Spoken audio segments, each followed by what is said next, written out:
welcome to our first review on the channel. This is the PlayStation to Xbox converter by LOGIC3, and it's just a very basic utility. You plug PS2 in at one end and then you plug the opposite end into your original Xbox, and there's the memory card slot or the headset slot if you were going to use one of them with this.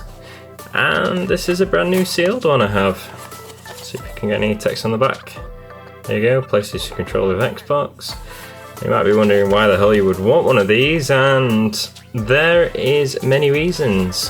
And I will try not to say the word "and" anymore. So if we look at the controller for the original Xbox, this is the Duke, and my hands are piano hands. I've got massive fingers, massive hands, and yeah.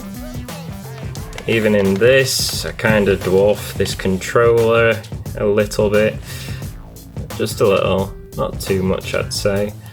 But what should be noted here is that it's hard to do a Hadouken or do any Z motions for Street Fighter, and using one of these with Street Fighter is basically a no-go because it's too inaccurate and too sloppy with a circle gate. If you know anything about gates and arcade sticks, you know exactly what I'm talking about, but essentially it's not a square gate, it's limited by the actual half circle at the bottom, which is great for some attacks but not Z motions because it's too inaccurate and it's forcing you to hit boundaries before you complete the action. And this is the second generation Xbox pad, which is known as the S controller. You have a similar issue with the D-pad. It's a bit gummy, and because of the way the hand fits around the pad, it should be around here, like where my thumb is now is the comfortable position. So you're kind of stretching over the pad to do a Z or half circle or quarter circle. So doing fighting games with the Xbox original pad is quite difficult. So you end up needing one of these, or using a third-party original Xbox pad to use one of these. Let me grab my PS2 controller, for example. And as you can see, the difference here is that my fingers are already laid on the D-pad, making it a lot easier to do Z, quarters and halves. And there you go, you know. It's a DualShock, and the reason why they used it, DualShock 2s, sorry, it's the DualShock design, and the reason why they went on to DualShock 2 and didn't change anything is because it's good. Same with the PS3 and PS4, they kept the same layout because it works and it's great.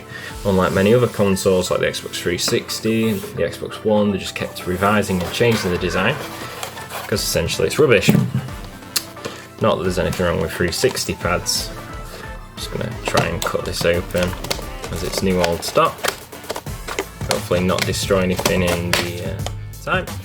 And the next time you see this will basically be me playing coin ops on an Xbox using one of these and a PS2 pad. Hi guys, so this is the controller I'm going to be using. It's PS2 DualShock, not the same as the one you saw before. Test the converter with, we're going to be running it into an Xbox, running coin ops, and then we're going to launch up Marvel vs Street Fighter. The default mapping here is D-pad is D-pad, left analog is left analog, right is right analog, and then you have green, red, yellow, blue. Obviously in switches are the same. Left trigger, right trigger, and I do believe it's white, black, yeah. Start is start, and select is back. Now every time you boot an application, the DualShock will disable. This is due to some command being sent through the converter. It's not a big deal. I guess it's something to do with the way the... Let's turn down my TV a little actually. That's better. So yeah, there's some sort of command that's sent to disable the DualShock. So I'm going to press the back mapped button to insert coins and start a game. I'm going to pick my usual combo with Ryu and Hulk. I'm having to sit in a very odd position so I can get a nice video. And always remember when watching YouTube, enjoy your tea. Alright, so D-pad. see light punch, medium punch, heavy punch, light kick, medium kick, heavy kick. Hadouken.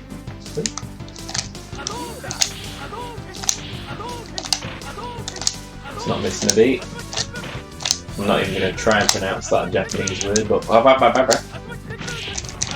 going to do a Z motion, if I can get away with it. There it is, I got away with it. Okay, and ult. There you go. So switch by pressing both. Get rid of those eyes. Go back to Hulk because he's awesome. I'm going to try and get a grab off.